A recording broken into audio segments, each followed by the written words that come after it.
কিয়ামতের ময়দানে এই যে আমাদের মাথার উপরে সামিয়ানাটা যদি না থাকতো, আপনাদের উপরে রোদটা কিন্তু একটা প্রখরতা ধারণ করত, যার কারণে আমরা সবাই কষ্ট পেতাম, ঠিক না বলে? কিন্তু কিয়ামতের ময়দানটা এমন একটা কুরুক্ষেত্র হবে, কিয়ামতের ময়দানটা মানুষদের জন্য এমন একটা বিভীষিকাম অবস্থা হবে, যেখানে 7 শ্রেণীর মানুষ ছাড়া কোনো মানুষ কিয়ামতের আরশ আজিমের নিচে ছায়া পাবে না। বলেন সুবহানাল্লাহ।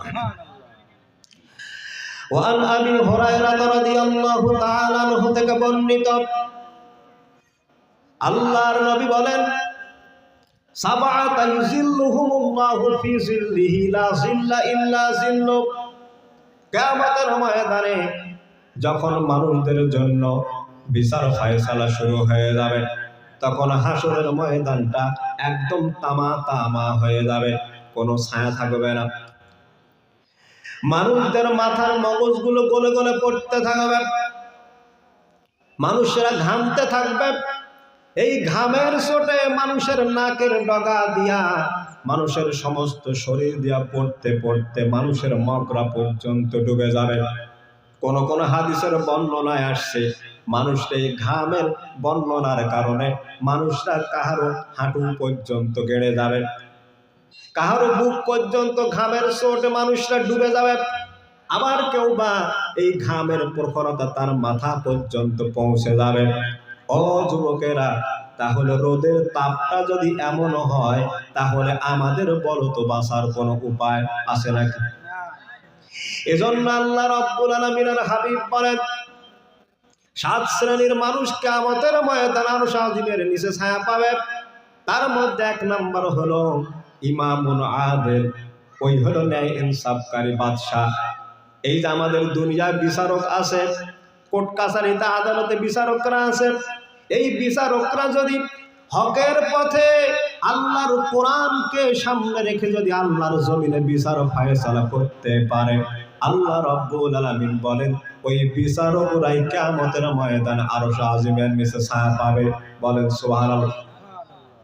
কিন্তু কোন বিচারক যদি নিরপরাধ মানুষকে হত্যা করতে ফাঁসি দেয়, আমার দেশে আলেম শ্রেণীদেরকে যারা বিচারের নামে প্রহসন করে, যারা ফাঁসির কাষ্ট পর্যন্ত ঝুলায়া যারা যেই বিচারকরা হত্যা করলো, ও মুসলমানেরা, কিয়ামতের ময়দানে আরশ আজিমের নিচে তারা ছায়া পাবে না, বরং আল্লাহ পাকের জাহান্নামে তারা নিক্ষিপ্ত হয়ে যাবে। আমাদের দেশে এরকম বিচার হয় নাই? নিরপরাধ কোরআন বলার কারণে, রাসূলের আদর্শের পক্ষে থাকার কারণে নিরপরাধ শীর্ষস্থানীয় আল্লামা সাঈদী হুজুর থেকে শুরু করে সবাইকে এক এক করে ফাঁসির কাস্টে ঝুলিয়ে হত্যা করা হয়েছে। এজন্য আমার ভাইয়েরা বলছিলাম, 7 শ্রেণীর মানুষ কিয়ামতের ময়দানে আরশ আজিমের নিচে ছায়া পাবে। নাম্বার 1 হলো ইমামুন আদিল, ইনসাফকারী বাদশা। নাম্বার 2 হলো ওয়াশাবুন নাশা ফি ইবাদাতিল্লাহি তাআলা, ওই যুবক যে যৌবন বয়সে নিজের চোখের পানি ফেলে আল্লাহর ইবাদত করে। বলেন সুবহানাল্লাহ। তাহলে আল্লাহ পাক এখানে বৃদ্ধের কথা বললেন না, বয়স্ক লোকদের কথা বললেন না, নারী পুরুষ, নারী এবং নারী বয়স্ক নারীদের কথা বললেন না, আল্লাহ পাক কিন্তু সরাসরি এখানে যুবকদের কথা বললেন। তার কারণ হলো, যৌবন বয়সে যে ব্যক্তি পাপ থেকে মুক্ত হয়ে আল্লাহর জমিনে ইবাদত করে কোরআনের সঙ্গে থাকতে পারবে, আল্লাহ রাব্বুল আলামিন বলেন কিয়ামতের ময়দানে ওই যুবকটাকে আল্লাহ রাব্বুল আলামিন আরশ আজিমের নিচে ছায়া দান করবে। সুবহানাল্লাহ। যুবকদের মর্যাদা ইসলাম দিছে না দেয় না? সবাই বলে দিয়েছে। নাম্বার 3, ওয়ারাজুলুন কলবুহু মুআল্লাকুন ফিল মাসাজিদ, ওই ব্যক্তি, যেই ব্যক্তি যখন মসজিদ আজান হয় তখন ওই লোক আর বাড়িতে বসে থাকতে পারে না নামাজ না পড়ে। কিন্তু আমাদের তো কপাল পোড়া মুসলমান আমরা। মুয়াজ্জিন মসজিদ আজান দেয়, আবার গ্রামের কিছু কিছু লোক বলে এখন আজানটা দেওয়ার টাইম পালু। আছে না এরকম লোক? তার মানে আজানটা তার কর্ণকুহুরে, আজানটা তার ভালো লাগতেছে না। কপাল পড়া মুসলমান। এজন্য আল্লাহর নবী বললেন 7 শ্রেণীর মানুষ আর আজিমের নিচে ছায়া পাবে। তার মধ্যে 3 নম্বর হলো যেই ব্যক্তি আজান হওয়ার সঙ্গে সঙ্গে মসজিদে চলে যাবে, মসজিদের প্রতি যার টানটা সবচাইতে বেশি থাকবে, আল্লাহ রাব্বুল আলামিন বলেন ওই ব্যক্তি কিয়ামতের ময়দানে আরশ আজিমের নিচে ছায়া পাবে। বলেন সুবহানাল্লাহ। এবার নাম্বার 3, ওই ব্যক্তি যেই ব্যক্তি একটা মানুষকে আল্লাহর জন্য ভালোবাসবে আর আল্লাহর জন্য কোনো মানুষকে ঘৃণা করবে, এই ব্যক্তিটাও আরশ আজিমের নিচে ছায়া পাবে। 5 নম্বর হলো ওই ব্যক্তি যেই ব্যক্তিকে কোনো অভিজাত বংশের কোনো সুন্দরী রমণী তার সঙ্গে জেনা করার জন্য যখন ডাকবে, তখন ওই ব্যক্তি বলবে আমি পৃথিবীর কোনো মানুষকে বলবো না, বরং এটা জানার অধিকার বলেন তো রাখে কে? আপনি একটা মহিলার সঙ্গে জেনা করলেন রাতের অন্ধকারে, পর্দার অন্তরালে রুমের মধ্যে, পৃথিবীর কোনো মানুষ দেখলো না, কিন্তু ওই ব্যক্তি যার আজিমের নিচে ছায়া পাবে, তার অন্তঃকরণে ভয়, সে ভয়টা কার? আল্লাহর ভয় যদি কোনো মানুষের অন্তঃকরণে থাকে, আল্লাহর কসম করে বলি ওই ব্যক্তিটা পা বাড়িয়ে নিজের জন্য আর কোনো অন্যায় এবং ফাহিশা কাজ করতে পারে না।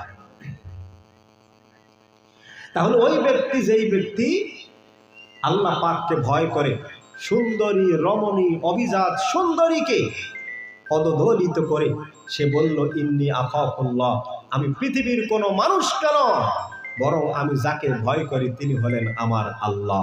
বলেন সুবহানাল্লাহ। এই যে মাহফিলের প্যান্ডেলের পিছনে কি হয়, প্রাচীরের ওই পাশে কি হয়, রাতের অন্ধকারের মধ্যে কি হয় আর কি না হয়, পৃথিবীর কোনো মানুষ দেখে না। যিনি দেখেন তিনি কে? সবাই বলেন তিনি কে? আল্লাহ। এজন্য পৃথিবীর কোনো মানুষের গায়েব জানার কোনো অধিকার নাই। আল্লাহ নবীদেরকেও আমার আল্লাহ পাক গায়েবের প্রতি বিশ্বাস তারা রাখবে, কিন্তু গায়েব জানার অধিকার তাদেরকে আল্লাহ পাক দেন নাই। গায়েব যিনি জানেন তিনি হলেন আপনার রব, আমার রব। তিনি চিল্লায় বলেন তিনি কে? আল্লাহ। এবার নাম্বার 6 হল যেই ব্যক্তি ডান হাতে দান করবে তার বাম হাত জানবে না। কিন্তু আমার দেশের দানের সিস্টেমটা কিন্তু এখনো ভিন্ন হয়ে গেছে।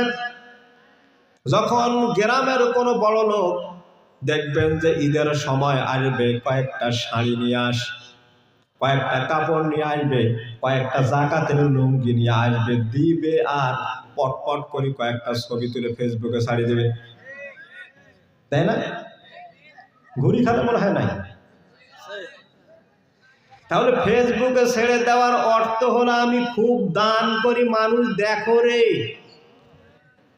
অথচ আল্লাহ পাকের নবী বললেন কিয়ামতের ময়দানে 6 নাম্বার হলো ওই ব্যক্তি আরশ আজিমের নিচে ছায়া পাবে যেই ব্যক্তি ডান হাত দিয়ে দান করবে, বাম হাত জানবে না। এবার নাম্বার 7, ওই যুবক যেই যুবক তার যৌবন বয়সে রাত্রি বেলায় যখন তাহাজ্জুদের নামাজ পড়ে 2 চোখের পানি ছেড়ে দিয়ে রবকে বলে, রব আমার বিবাহকে সহজ করে দাও, আমার মেধাটাকে তুমি খুলে দাও, আমাকে তুমি ইসলামের জন্য কাজে লাগাও, আল্লাহর কোরআনের সঙ্গে যেন আমি থাকতে পারি, বিশ্ব নবীর আদর্শের পথে যেন আমি থাকতে পারি।